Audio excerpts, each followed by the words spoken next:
Hi friends, welcome to my channel Ardhana Shivi home. ఈరోజు అయితే నేను 6th క్లాస్ సెమిస్టర్ 2లో 9th చాప్టర్ ప్రభుత్వం చదివాను. దాన్ని బిట్స్ చేస్తున్నాను. దీంతో ఫస్ట్ క్వశ్చన్ వచ్చేసి, క్రింది వాటిలో అధ్యక్ష తరహా వ్యవస్థ కలిగిన దేశాన్ని గుర్తించండి. Option 2 is the right answer. America and Brazil కూడా అధ్యక్ష తరహా వ్యవస్థ కలిగిన దేశమే. సో దీనికి ఆన్సర్ వచ్చేసి అమెరికా. నెక్స్ట్ వచ్చేసి, క్రింది వాటిలో పార్లమెంటరీ తరహా వ్యవస్థ కలిగిన దేశాన్ని గుర్తించండి. Answer is the option 3 Bangladesh. దీంతో పాటు పార్లమెంటరీ తరహా వ్యవస్థ బ్రిటన్ మరియు మన భారతదేశంలో కూడా ఉందన్నమాట. బ్రిటన్, భారత్, బంగ్లాదేశ్ పార్లమెంటరీ తరహా వ్యవస్థ కలిగిన దేశం. ఇంకా కొన్ని కూడా ఉన్నాయి. అధ్యక్ష తరహా వ్యవస్థ కలిగిన దేశం ఏంటంటే అమెరికా మరియు బ్రెజిల్. నెక్స్ట్ వచ్చేసి థర్డ్ క్వశ్చన్, ప్రత్యక్ష ప్రజాస్వామ్యంలో పౌరులు మాత్రమే చట్టాలు చేయగలరు. ప్రజాస్వామ్యం యొక్క ఈ రూపంలో ప్రజలు తమ ప్రతినిధుల ద్వారా పరోక్షంగా నిర్ణయాలు తీసుకోవడంలో పాల్గొంటారు. సి వచ్చేసి, ప్రత్యక్ష ప్రజాస్వామ్యంలో అన్ని మార్పులను పౌరులు ఆమోదించాల్సిన అవసరం లేదు. ఇక్కడ పై ప్రవచనాలలో సరికాని వాక్యాన్ని గుర్తించండి. సరికాని వాక్యం ఏంటంటే ఆప్షన్ 3 ఈజ్ ద అది రైట్ ఆన్సర్. సరికాని వాక్యం ఆప్షన్ 3. ఇక్కడ అంటే ప్రత్యక్ష ప్రజాస్వామ్యం ఏంటంటే, ప్రత్యక్ష ప్రజాస్వామ్యం ఎక్కడ ఉంటుందంటే స్విట్జర్లాండ్లో ఉంటుంది. అంటే ప్రత్యక్ష ప్రజాస్వామ్యం చేస్తారు. దీంట్లో పౌరులు మాత్రమే చట్టాలు చేస్తారు. ప్రజాస్వామ్యం యొక్క ఈ రూపంలో ప్రజలు తమ ప్రతినిధుల ద్వారా పరోక్షంగా నిర్ణయాలు తీసుకోవడంలో పాల్గొంటారు. Right answer. ప్రత్యక్ష ప్రజాస్వామ్యంలో అన్ని మార్పులను పౌరులు ఆమోదించాల్సిన అవసరం లేదు. ప్రత్యక్ష ప్రజాస్వామ్యం అన్ని మార్పులు పౌరులు ఆమోదించాలి. ప్రతి ఒక్కరు ఆమోదించి వాటికి సరైన నిర్ణయాలు తీసుకుంటేనే అది ప్రత్యక్ష ప్రజాస్వామ్యం అవుతుంది. సో దీనికి ఆన్సర్ వచ్చేసి option 3. Option 3 is the C మాత్రమే. సి మాత్రమే సరికాదు. నెక్స్ట్ వచ్చేసి ఏ, ఇక్కడ నిర్ణయాలు తీసుకోవడం ప్రజలు నేరుగా పాల్గొంటారు. బి, ఇక్కడ రాజకీయ నాయకులు పార్లమెంటరీ విధానాల ప్రకారం పాలిస్తారు. సి, ఇక్కడ ఎన్నికలు కీలక పాత్ర వహిస్తాయి. పై ప్రవచనాలలో ప్రత్యక్ష ప్రజాస్వామ్యానికి సంబంధించి సరికాని వాక్యం. ఇక్కడ ప్రత్యక్ష ప్రజాస్వామ్యానికి సంబంధించి సరికాని వాక్యం అని అడిగినాడు. దీనికి ఆన్సర్ వచ్చేసి ఆప్షన్ 3 సి మాత్రమే సరికాదు. ఆప్షన్ 3 సి మాత్రమే సరికాదు. ఎందుకంటే ప్రజాస్వామ్యంలో ప్రజలే నిర్ణయాలు నేరుగా తీసుకుంటారు. ప్రత్యక్ష ప్రజాస్వామ్యంలో రాజకీయ నాయకులు పార్లమెంటరీ విధానాల ప్రకారం పాలిస్తారు. ఎన్నికలు కీలక పాత్ర వహిస్తాయి అనేది సరికాదన్నమాట. నెక్స్ట్ వచ్చేసి,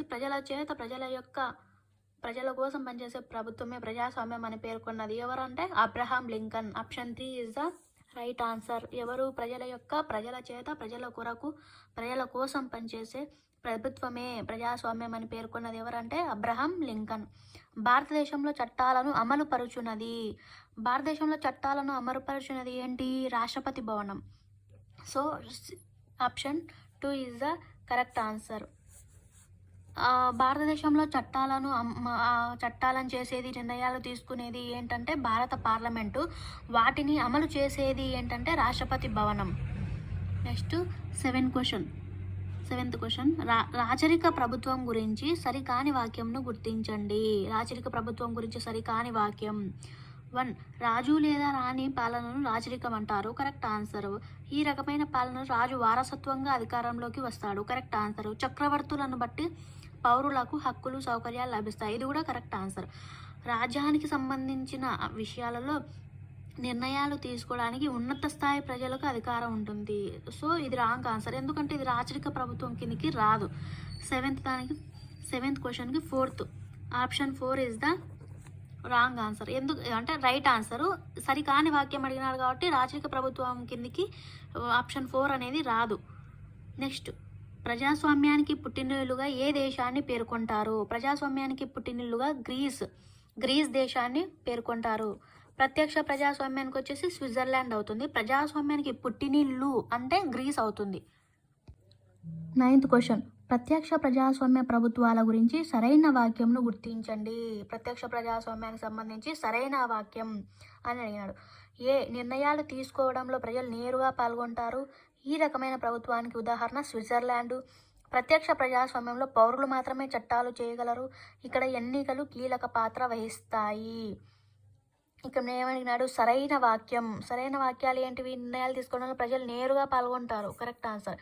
ఈ రకమైన ప్రభుత్వానికి స్విట్జర్లాండ్. ఇందాకే చెప్పాను, ప్రత్యక్ష ప్రజాస్వామ్యం అంటేనే స్విట్జర్లాండ్. ఓకే, ప్రజాస్వామ్యానికి పుట్టినది అంటే గ్రీస్ వస్తుంది. ప్రత్యక్ష ప్రజాస్వామ్యం ఏర్పడింది ఫస్ట్ ఎక్కడ అంటే స్విట్జర్లాండ్లో. ప్రత్యక్ష ప్రజాస్వామ్యంలో పౌరులు మాత్రమే చట్టాలు చేస్తారు. Correct answer. ఇక్కడ ఎన్నికలు కీలక పాత్ర వహిస్తాయి. ఎన్నికలు కీలక పాత్ర వహిస్తాయంటే రాంగ్ ఆన్సర్, ఇది కాదనమాట. సో దీనికి answer ABC is the correct answer. So దీనికి ఇప్పుడు option 1 is the right answer.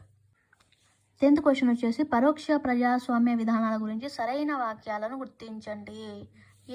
ఈ రకమైన ప్రజాస్వామ్యంలో తమ ప్రతినిధుల ద్వారా నిర్ణయాలు తీసుకోవడంలో పాల్గొంటారు. అధిక జనాభా కారణంగా ప్రపంచంలో కొన్ని దేశాలు మాత్రమే పరోక్ష ప్రజాస్వామ్యాన్ని అనుసరిస్తున్నాయి. అధిక జనాభా కారణంగా ప్రపంచంలోని చాలా దేశాలు, ఇక్కడ కొన్ని దేశాలు మాత్రమే అని ఇచ్చారు. సో కొన్ని దేశాలు మాత్రమే ప్రత్యక్ష ప్రజాస్వామ్యం ఉంటుంది, చాలా దేశాల్లో పరోక్ష ప్రజాస్వామ్యమే ఉంటుంది. కాబట్టి బి అనేది రాంగ్ ఆన్సర్, దీని కిందికి రాదు పరోక్ష ప్రజాస్వామ్యం కిందికి. సి వచ్చేసి పరోక్ష ప్రజాస్వామ్య వ్యవస్థ ఎన్నికలపై ఆధారపడి ఉంటుంది. పరోక్ష ప్రజాస్వామ్య వ్యవస్థ అనేది ఎన్నికలపైనే ఆధారపడి ఉంటుంది. సో ఏసి అనేది కరెక్ట్ ఆన్సర్స్ ఇక్కడ. కాబట్టి మనకు ఇక్కడ సరైన వాక్యాలే అడిగాడు కాబట్టి ఏసి మాత్రమే సరైనవి. ఇక్కడ option 2 is the right answer. Option 2 is the correct answer. ఈ వీడియో కనుక మీకు నచ్చినట్లయితే లైక్ చేయండి, షేర్ చేయండి, సబ్స్క్రైబ్ చేసుకోండి. Thank you.